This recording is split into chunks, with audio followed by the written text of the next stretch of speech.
नमस्कार, आप देख रहे हैं चलिए वहां खबर, जहां आपके साथ मैं हूं शुभ्रा सुमन। आज के दौर में चुनाव कुछ शब्दों के इर्द गिर्द होते हैं। यूपी विधानसभा चुनाव से पहले इस परंपरा को निभाते हुए शब्दों का मायाजाल बुना जा रहा है। अभी चुनाव में कुछ महीने बाकी हैं, लेकिन मुख्यमंत्री योगी आदित्यनाथ का अब्बा जान अटैक विपक्ष को चुभ रहा है। योगी आदित्यनाथ बात तो राशन वितरण की कर रहे थे, लेकिन बिना किसी पार्टी का नाम लिए पुरानी सरकार पर तंज कसा। समाजवादी पार्टी से लेकर कांग्रेस तक इस बयान से आग बबूला है, लेकिन बीजेपी का कहना है कि विपक्ष का गुस्सा बेवजह है और उसे हर चीज में ध्रुवीकरण दिखाई देता है। अब सवाल यह है कि क्या यूपी तालिबान से लेकर जिन्ना और अब्बाजान इन शब्दों के इर्द गिर्द चुनाव का एजेंडा तय करने जा रहा है। यूपी के बाद जिन राज्यों में चुनाव होने वाले हैं उनमें से एक है गुजरात। चुनावों की आमद वहां मुख्यमंत्री के बदलने से हुई है। विजय रूपानी पद से हटे और भूपेंद्र पटेल ने गुजरात के मुख्यमंत्री के तौर पर शपथ ग्रहण किया। रेस में सबसे पीछे दिखने वाले भूपेंद्र पटेल अगर सबसे आगे निकल गए तो इसके पीछे खास स्ट्रैटेजी है। भूपेंद्र पटेल पाटीदार समुदाय से आते हैं। बीजेपी ने इस बदलाव के जरिए महत्वपूर्ण समुदाय को साधा है। 2017 में पहली बार विधायक बने भूपेंद्र पटेल के जरिए बीजेपी एंटी इनकम्बेंसी फैक्टर को भी साधने का सपना देख रही है। उधर केरल में एक नए शब्द पर सियासत गरमा गई है। ये शब्द है नार्कोटिक्स जिहाद। इसका जिक्र किया है ताकतवर ईसाई संगठन के बिशप ने। बीजेपी बिशप जोसेफ के समर्थन में खड़ी है, तो सीपीएम ने उनके खिलाफ केस दर्ज करवाया है। पूरा मामला आपको बताएंगे, साथ ही अंतर्राष्ट्रीय खबरों की भी बात होगी। तालिबानी कब्जे के बाद किसी देश के मंत्री पहली बार अफगानिस्तान यात्रा पर पहुंचे हैं, तो वो देश है कतर।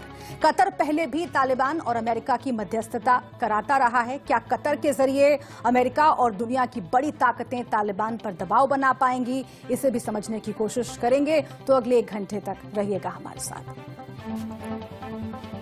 लेकिन शुरुआत करते हैं यूपी विधानसभा चुनाव से। अगले साल विधानसभा चुनाव उत्तर प्रदेश में होने हैं, लिहाजा सत्ता और विपक्ष दोनों ही पूरी तैयारी के साथ चुनावी मैदान में उतर चुके हैं। मुख्यमंत्री योगी के एक के बाद एक तीखे वार विपक्ष को चुभ रहे हैं।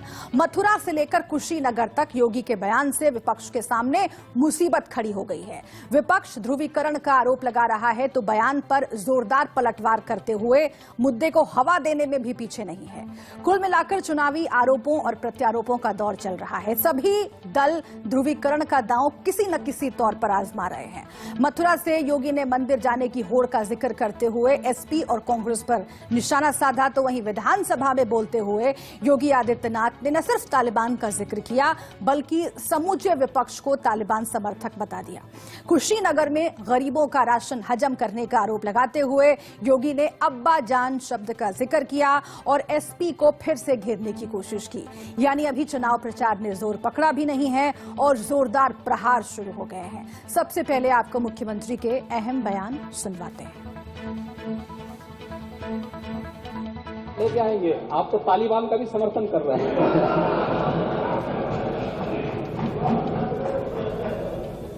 अध्यक्ष जी, तालिबान का समर्थन कर रहे हैं कुछ लोग। महिलाओं के साथ क्या क्रूरता बरती जा रही है वहां पर, बच्चों के साथ क्या क्रूरता बरती जा रही है अफगानिस्तान में। लेकिन कुछ लोग बेशर्मी के साथ तालिबान का समर्थन किए जा रहे हैं, तालिबानीकरण करना चाहते हैं। ये सभी के चेहरे एक्सपोज किए जाने चाहिए समाज के सामने। राशन मिल रहा होगा ना आप लोगों को? राशन मिल रहा है राशन। क्या ये राशन 2017 के पहले भी मिलता था? क्योंकि तब तो अब्बा जान कहने वाले राशन हजम कर जाते थे।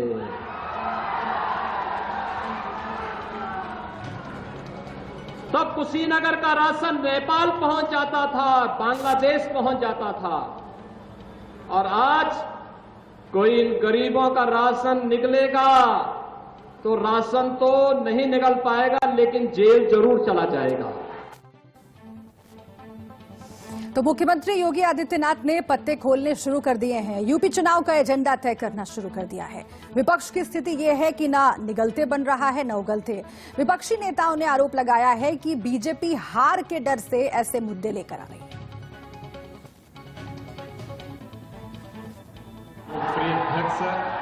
जाहिर सी बात है, इतनी विफलताएं देखकर, अपनी स्वयं की विफलताएं देखकर कोई भी अपना मानसिक संतुलन खो बैठेगा, नहीं तो ऐसी बात नहीं करते। दविंदर सिंह डीवाईएसपी जो आतंकवादियों को ले जाते हुए रंगे हाथों पकड़ा गया, उसको क्लीन चिट किसने दी? किसने आतंकवादियों को उरी, पठानकोट, पुलवामा करने दिया? किसने आईएसआई को घुसने दिया देश में? यह सब बातों का जवाब तो इन्हीं को देना पड़ेगा। सबसे ज्यादा हमारे सैनिकों ने जान गंवाई है आतंकवादी हमलों में, तो इस पिछले 7 साल में गंवाई। इनका जवाब दें।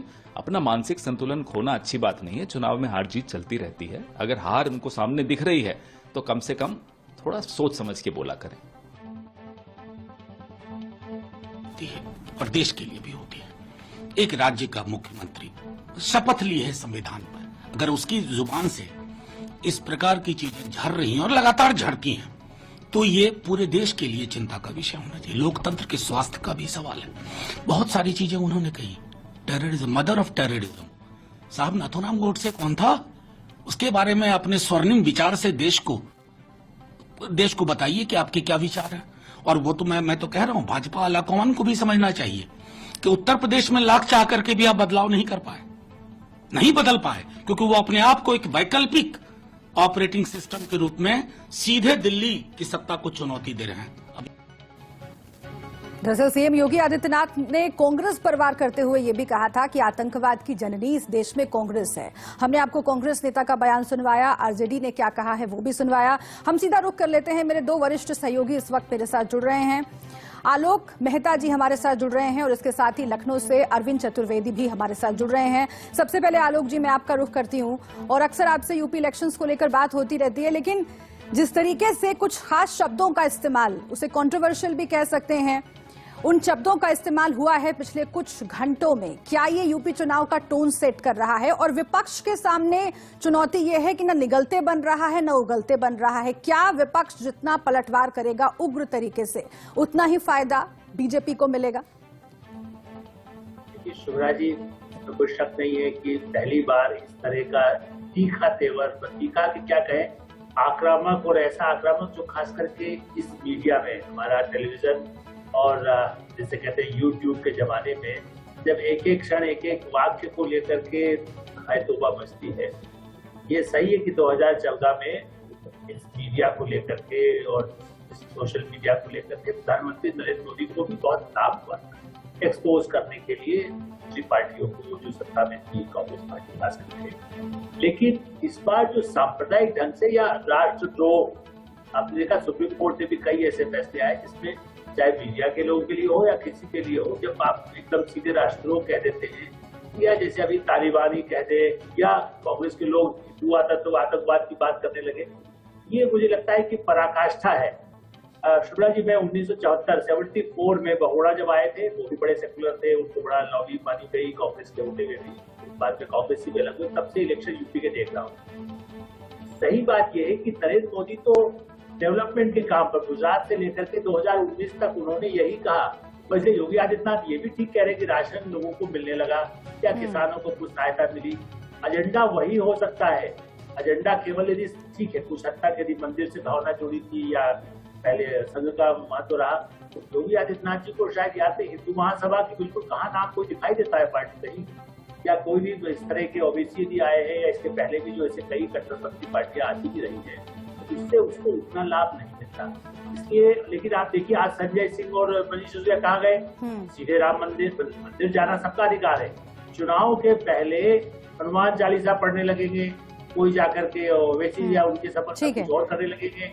और समाजवादी पार्टी, देखिए उनके, मैं एक बार फिर कहूंगा, वो आज मुस्लिम वोट की बात करते। मुलायम सिंह जी को मैंने देखा है इमरजेंसी में कई लोगों को राहत दिलाने में, आरएसएस के लोगों को भी, और मुलायम सिंह को कई लोगों ने विधानसभा के भीतर अगर मुख्यमंत्री प्रदेश के ये कहते हैं कि विपक्ष जो है तालिबान समर्थक है, तो इसके अपने मायने हैं और जाहिर है कि यूपी विधानसभा चुनाव के ऊपर भी इसका गहरा असर पड़ने की संभावना है। लेकिन अरविंद जी, बीजेपी इस स्ट्रैटेजी में माहिर है, क्या हम इसे उसी तरीके से देखें जैसे शहजादे शब्द का प्रयोग किया था प्रधानमंत्री नरेंद्र मोदी ने राहुल गांधी के लिए, और उसके बाद काफी फायदा इस स्ट्रैटेजी का बीजेपी को मिला था? क्या प्रधानमंत्री मोदी ने जिस शहजादे का प्रयोग किया था और अब योगी आदित्यनाथ ने अब्बाजान कह के उसी दिशा में कदम बढ़ाया है?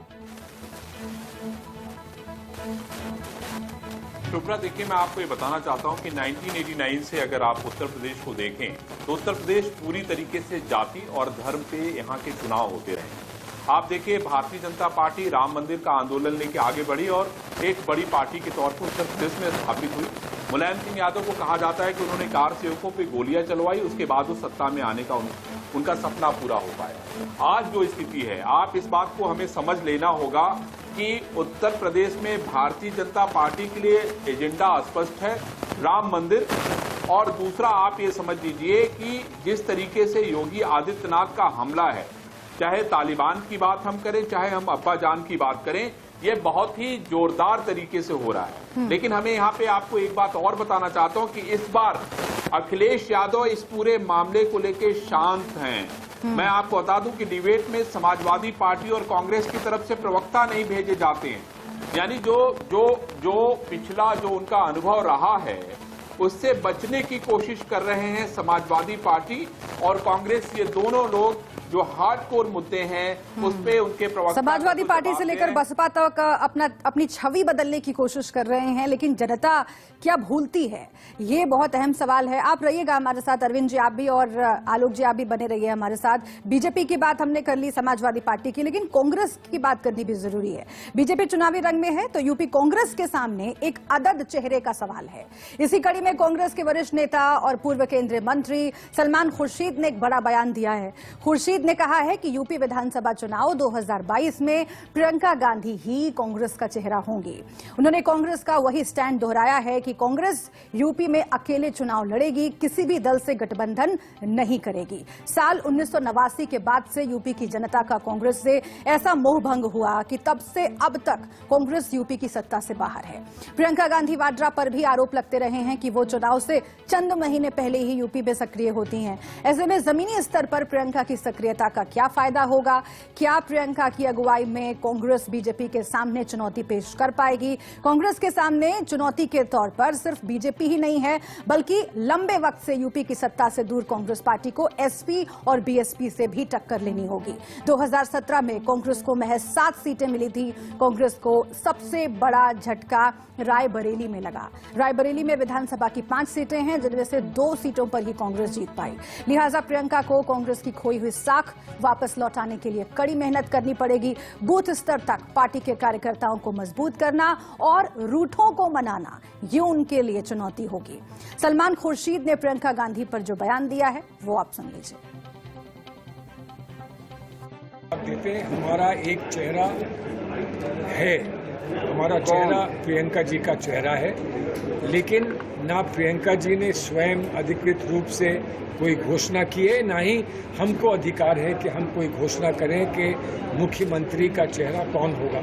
हम लीडरशिप मानते हैं, नेतृत्व मानते हैं और नेतृत्व का चेहरा लेकर हम आपके सामने हैं। वो प्रियंका जी, हमने आपको बताया कि आज जो हम जगह जगह भ्रमण कर रहे हैं तो उन्हीं के दिशा निर्देश पर कर रहे हैं। वो हमारे लिए चेहरा है और वो हमारे लिए काफ़ी है। वो चेहरा हमारे लिए काफ़ी है। उसके बाद उस चेहरे पर कोई लेबल लगाने की आवश्यकता हमें नहीं लगती। दूसरे को लगे तो जब प्रियंका जी से बात होगी तो उनसे अवश्य पूछ लें। ट्वीट कर रही है, हमें तो फायदा ही हो रहा है। वो भी आ जाए, राहुल गांधी भी आ जाए, हमें तो परेशानी नहीं है ना जी। लेकिन मुझे लगता है कि ये दोनों मिलकर क्या करेंगे मुझे समझ में नहीं आता। ना तो राजनीतिक कोई सूझबूझ मुझे दिखाई देती है, खाली नाटक और ड्रामा करने का काम करते हैं। मैं तो धन्यवाद करना चाहता हूं कि देश के प्रधानमंत्री जी ने हमारा जो गौरव बढ़ाया है, हमारा जो सम्मान बढ़ाया है, जो हमारे योगी आदित्यनाथ ने सम्मान बढ़ाया है, ये उस परिवार के लोग हैं जो कहते थे कि हमें कुछ भी कह लो लेकिन हिंदू मत को।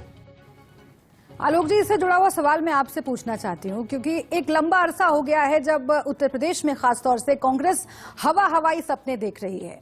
क्या ये सपना भी हवाई है? प्रियंका गांधी के नेतृत्व में कांग्रेस का आगे बढ़ना, जैसा कि सलमान खुर्शीद ने कहा है, क्योंकि 2 बड़ी चुनौतियां प्रियंका गांधी के सामने रहेंगी। एक, बूथ स्तर पर कार्यकर्ताओं को मजबूत करना, उसमें बीजेपी को टक्कर देना बहुत मुश्किल है, और दूसरा, रूठे जो लोग हैं उनको मनाना।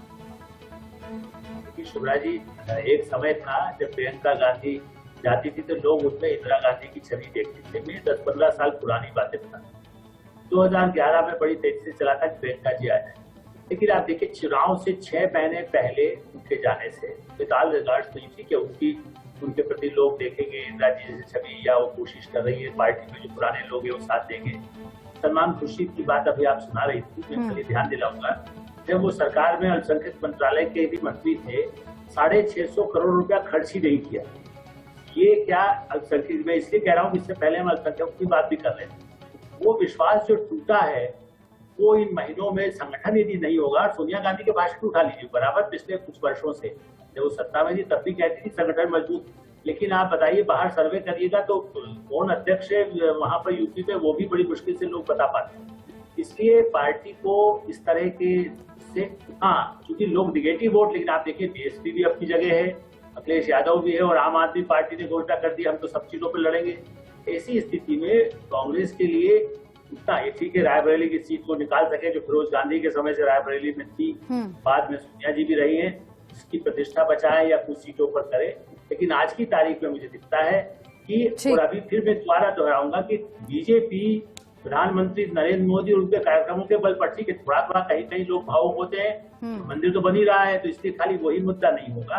हाँ, जो कल्याणकारी योजना है जिसका दावा करते हैं उसके बल पर ये कर सकते हैं, लेकिन कांग्रेस पार्टी का फिलहाल खाली, हाँ उनका सोशल मीडिया, उनका बिल्कुल सोशल मीडिया पर काफी एक्टिव राहुल गांधी और प्रियंका गांधी दोनों रहते हैं। लेकिन अरविंद जी, आप उत्तर प्रदेश की राजनीति को बेहतर समझते हैं, आप वहां पर लखनऊ में मौजूद हैं, लखनऊ की जमीन क्या कह रही है? क्योंकि प्रियंका गांधी में नेतृत्व की उम्मीद कांग्रेस पार्टी आज से नहीं बहुत पहले से तलाश रही है।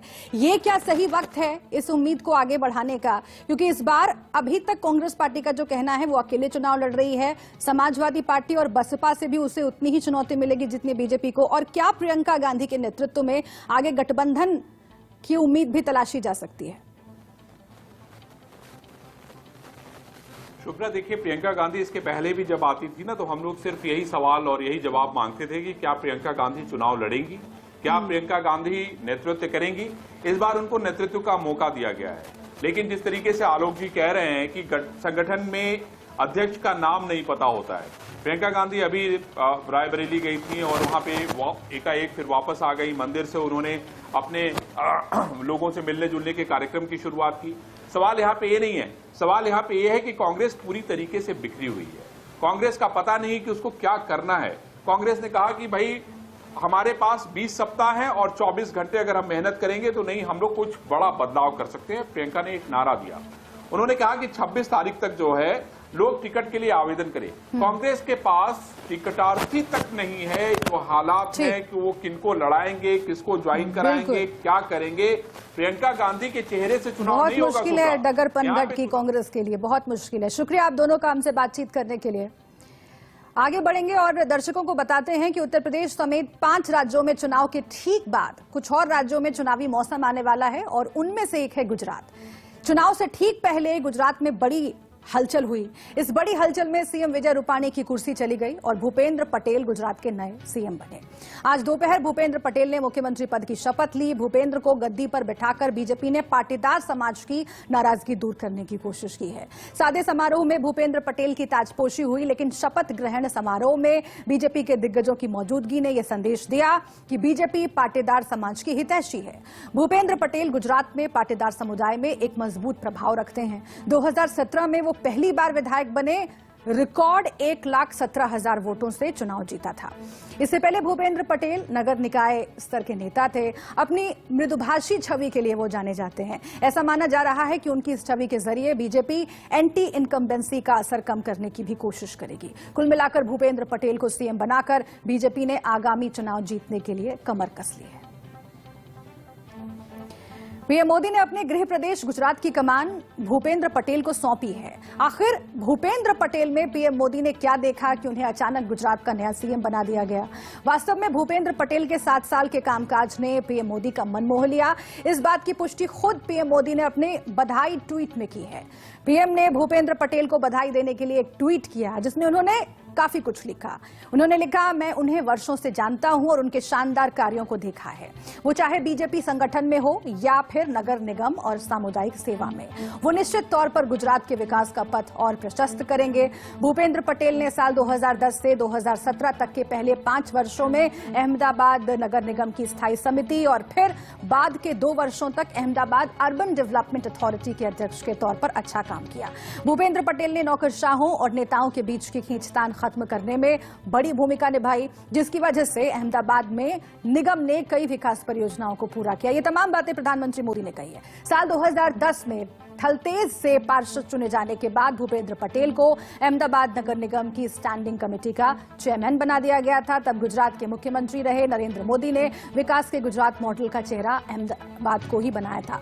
अहमदाबाद में बस रैपिड ट्रांजिट प्रोजेक्ट और साबरमती रिवर फ्रंट जैसी बड़ी योजनाओं को सही तरीके से जमीन पर उतारने में भूपेंद्र पटेल की बड़ी भूमिका रही। इतना ही नहीं, साल 2011 में अहमदाबाद यूनेस्को की संभावित विश्व धरोहर शहरों की सूची में भी शामिल हो गया था। भूपेंद्र पटेल ने 2015 से 2017 तक अहमदाबाद अर्बन डेवलपमेंट अथॉरिटी के चेयरमैन के तौर पर भी कई इंफ्रास्ट्रक्चर प्रोजेक्ट्स को तेजी से पूरा करवाया। उन्होंने 2017 के चुनाव में बीजेपी को जीत दिलाने में बड़ी भूमिका निभाई थी। तो इस वक्त एक इसी से जुड़ी हुई बड़ी खबर आपको बताते हैं। भूपेंद्र पटेल की सीएम बनते ही गुजरात में सियासी हलचल तेज हो गई है। गुजरात में अगले 2 दिन में नई सरकार के मंत्रिमंडल का गठन हो सकता है, ये बड़ी खबर। कल कैबिनेट लिस्ट को अंतिम रूप दिया जा सकता है। सूत्रों के हवाले से खबर है कि भूपेंद्र पटेल की टीम में 22 से 25 नए मंत्रियों को शामिल किया जा सकता है। वहीं 6 से 7 बड़े मंत्रियों का पत्ता भी कट सकता है। भूपेंद्र चुड़ासमा को स्पीकर बनाया जा सकता है। हालांकि डिप्टी सीएम को लेकर फिलहाल कोई चर्चा नहीं है। तो कौन कौन से नाम कैबिनेट के लिए आगे चल रहे हैं वो हम आपको बता रहे हैं। अगले 2 दिन में ही मंत्रिमंडल का गठन हो जाएगा, ऐसी जानकारी मिल रही है। आज ही भूपेंद्र पटेल ने शपथ लिया है। भूपेंद्र की टीम में 22 से 25 मंत्री शामिल हो सकते हैं। 6 से 7 जो मौजूदा मंत्री हैं, जो विजय रूपाणी की सरकार में मंत्री रहे, उनका पत्ता कट सकता है। बीजेपी जाहिर है कि चुनाव से पहले समीकरणों को ठीक करने की कोशिश कर रही है। पाटीदार समाज से मुख्यमंत्री बना दिया गया है, लेकिन आगे और भी समीकरण साधने हैं और उसकी कोशिश बीजेपी इस कैबिनेट निर्माण में करेगी। एक छोटे से ब्रेक के लिए हम यहां पर रुक रहे हैं, लेकिन आगे भी चलिए वहां खबर जहां में कई खबरें हैं। आप रहिएगा हमारे साथ।